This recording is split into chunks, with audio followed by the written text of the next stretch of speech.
안녕하십니까. 전종희 목사입니다. 8월 13일 수요일 매일 성경 묵상입니다.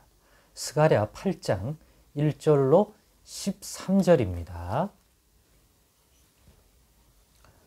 만군의 여호와의 말씀이 임하여 이르시되 만군의 여호와가 이같이 말하노라. 내가 시온을 위하여 크게 질투하며 그를 위하여 크게 분노함으로 질투하노라. 여호와가 이같이 말하노라.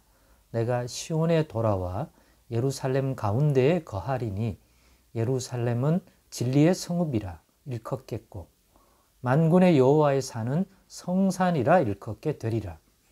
만군의 여호와가 이같이 말하노라. 예루살렘 길거리에 늙은 남자들과 늙은 여자들이 다시 앉을 것이라. 다 나이가 많으므로 저마다 손에 지팡이를 잡을 것이요 그 성읍 거리에 소년과 소녀들이 가득하여 거기에서 뛰놀리라. 만군의 여호와가 이같이 말하노라. 이 일이 그날의 남은 백성의 눈에는 기이하려니와 내 눈에야 어찌 기이하겠느냐. 만군의 여호와의 말이니라. 만군의 여호와가 이같이 말하노라. 보라, 내가 내 백성을 해가 뜨는 땅과 해가 지는 땅에서부터 구원하여 내고 인도하여다가 예루살렘 가운데에 거주하게 하리니 그들은 내 백성이 되고 나는 진리와 공의로 그들의 하나님이 되리라. 만군의 여호와가 이같이 말하노라. 만군의 여호와의 집 곧 성전을 건축하려고 그 지대를 쌓던 날에 있었던 선지자들의 입의 말을 이 날에 듣는 너희는 손을 견고히 할지어다. 이날 전에는 사람도 싹을 얻지 못하였고 짐승도 싹을 받지 못하였으며 사람이 원수로 말미암아 평안히 출입하지 못하였으니 내가 모든 사람을 풀어 서로 치게 하였느니라. 만군의 여호와의 말씀이니라. 이제는 내가 이 남은 백성을 대하기를 옛날과 같이 아니할 것인즉 곧 평강의 씨앗을 얻을 것이라. 포도나무가 열매를 맺으며 땅이 산물을 내며 하늘은 이슬을 내리리니 내가 이 남은 백성으로 이 모든 것을 누리게 하리라.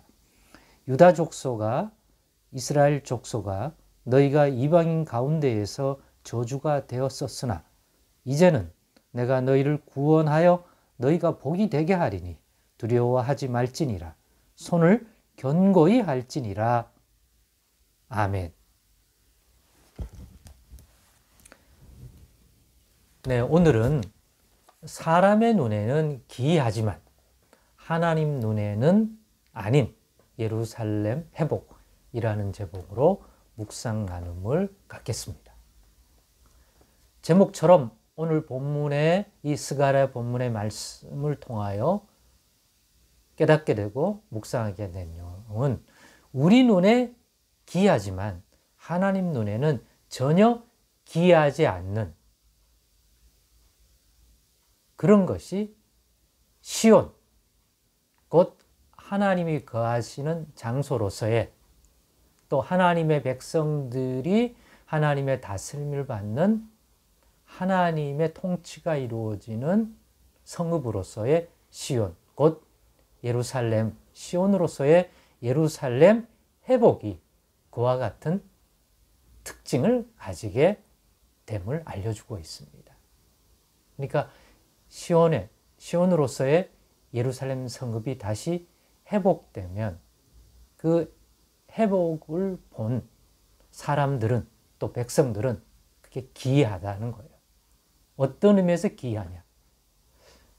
기이하다는 얘기는 상식선에서는 있을 수 없는 그러한 일이 일어났다는 거 아닙니까?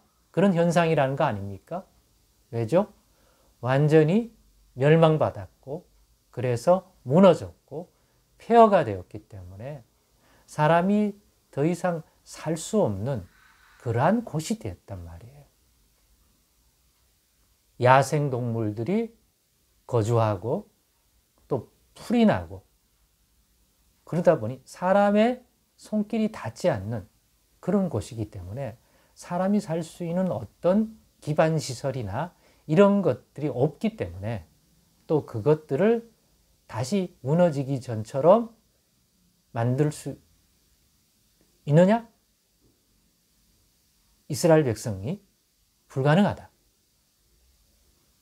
설령 그렇게 회복의 기회를 줘도 여기 거주하던 그 사람들의 후손들이 돌아와서 힘을 쓰더라도 그들이 가진 힘과 능력으로는 절대로 회복할 수 없는, 굳이 그런 힘들이어서 이것들을 회복할 이유가 없죠.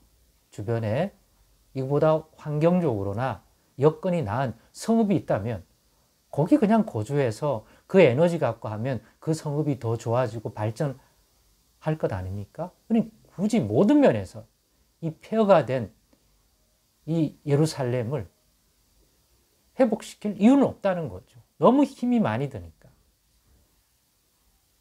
다른 더 좋은 장소에서 그 힘 들이면 더 나을 수 있는데 굳이.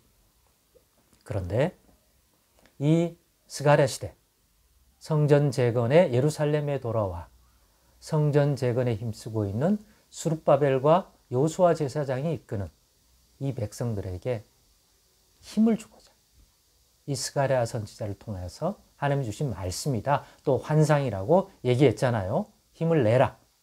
반드시 재건될 것이다. 그리고 그 재건을 통하여 시온으로서의 예루살렘이 회복될 것이다. 그런데 많은 어려움이 있지만 하나님께서, 여호와께서, 너희 하나님께서 이 일을 이루실 것이다. 그래서 너희로 돌아오게 한 건 아니냐. 너희 스스로가 돌아온 게 아니라 힘으로 하나님이 그렇게 돌아갈 수 있도록 이끄셨기 때문에 돌아온 거 아니냐. 그렇다면 이 성전 재건을 통한 예루살렘의 회복 역시도 하나님이 이루실 거다. 그런데 그것이 회복되고 나면 사람의 눈에는 기이하다. 어떻게 이런 일이 있을 수 있는가?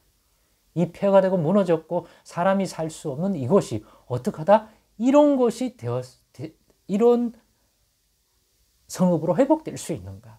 그리고 그 회복의 내용도 보면 오늘 본문에 보니까 시온이 그동안 폐허가 되고 멸망받으면서 예루살렘이 사람들에게 받았던 그 냉대와 그 조롱을 여호와 하나님이 어떻게 합니까? 질투하셨다. 시온을 위하여 질투하셨고 시온을 위하여 분노하셔서 그 분노를 다시 예루살렘이 시온으로서 회복시킴으로써 예루살렘과 여호와 하나님과 그 백성을 조롱하던 사람들을 무색하게 만들겠다.